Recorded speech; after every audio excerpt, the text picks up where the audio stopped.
You have got to be kidding me.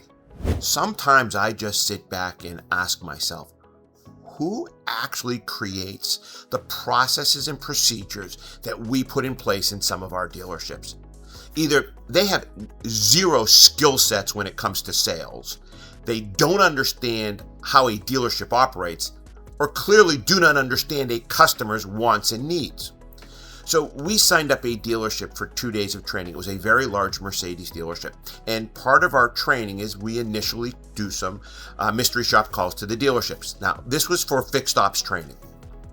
And we called the dealership and we got a service advisor on the phone and we asked for a price on doing front and rear brakes.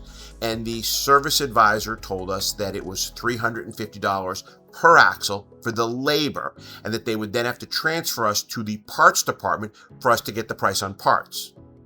So we said, okay. Now, why do I have to do the research? Why do I have to get the price on parts and do the math and put it together? Why couldn't they just quote me the price? But this is the way they've set it up. So they transferred us over to parts, and guess what we got? Voicemail.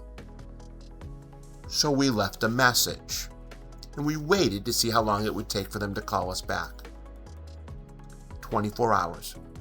It took them 24 hours to get back with us. And when they finally called us back, we said, oh, we've already dropped the car off someplace else this morning to get the brakes done. And their response was, okay, well, thanks for at least reaching out to us. Who created this process and procedure? Who would put their customers through that? Does this dealership not understand that customers' time is valuable? And then when we went to the dealership, this is what we were told.